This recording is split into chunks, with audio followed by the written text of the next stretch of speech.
Get ready for the dictation. Dictation will start in 5 seconds. Start. Sir, I shall deal with the question straightway. So far as permanent or temporary workers are concerned, the provision specifies the period of service, and it has been further defined that many days of service constitute continuous service for a year. About what action will be taken against the employer if he fails to implement the provisions of the law. The law has made provision. Compensation is a legal obligation and it can be enforced. Sir, I have not to add very much to what I said at the outset. I find that the reactions to the proposed legislation proceed from one different and opposite angles, and if I may submit, the two extreme views put forward are based on some kind of misunderstanding or imperfect understanding of the aims of this legislation and the ends which are sought to be achieved through it. They are limited aims. They are twofold aims. Firstly, coming to the views expressed by my honorable friend Dr. Mukherjee, the question was viewed chiefly from the interests of the industry, and from the other side, the question was viewed chiefly from the interests of workers. We have tried to balance both these things, but no claim is being made that through this legislation all that can be claimed on behalf of the industry or on behalf of the workers is going to be achieved, because the two aims are fair deal to the workers and that production should not be curtailed, and also that the industry should not suffer. Now, this legislation has two aspects. One is the attempt to prevent closures through the deterrent effect of these provisions, that these is a good deal of substance in this approach will be evident from the fact that in the first case, when an ordinance was promulgated, a number of closures which had threatened actually did not materialize. This means that sometimes the closures were not really so very necessary and that there were no compelling reasons. There may be some consideration of avoidance of a little loss in time when there is depression, when one can do without additional production and things like that. The limited interest of a particular individual employer and not the larger national interest concerning production or the interest of the employees may perhaps be the consideration.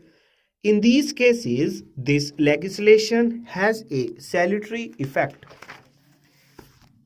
It will still have that effect when we pass this law now. But if the workers are, or those who are very keen to have no curtailment of production, think that this is going to stop closures, it is not so. Other things have to be done in order to prevent closures which are preventable. Some suggestions have been made by my honorable friend here. They are very good suggestions, but they do not directly concern us here. We have to do other things. We have got the Industries Development and Regulation Act, and we have put into use the various provisions of that act also. Something of that kind was done before in the case of one concern to which my honorable friend there made a reference. I may inform the House that even in the case of the closures which have occurred and regarding which we received information, we started acting. I believe that some inquiries are in progress, and it is quite possible that where this legislation which we are going to pass may not come to our rescue, something else may possibly be done. There are suggestions like standardization of wages, decasualization, etc. And there will be other suggestions also. Why is it that a management, because of its inefficiency, because of neglect, allows the concern to run down to that condition that it ceases to have its competitive position in industry? Various things can be considered, but this is not the place for that. Similarly, so far as employees are concerned, something is being done on their behalf. First, if the legislation succeeds in preventing a closure to that extent, unemployment is warded off. To the extent it does not succeed, some relief is afforded to the workers. They get some compensation. But that does not exhaust all that the workers may be able to secure from industry at the time of termination of their service. There may be provisions for gratuity, etc. They are not ruled out, they are not eliminated by these provisions. Therefore, the scope of this legislation does not cover fully either the ground of continued production and of averting unemployment, or in the case of unemployment, of what is going to be done for the employees.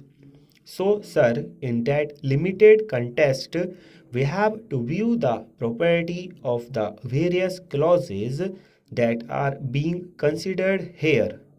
Regarding some specific points made, it was argued that we have brought this bill at the fag end of the session, and therefore we are not giving enough time for consideration. That is a question which depends upon the convenience of the House, full stop.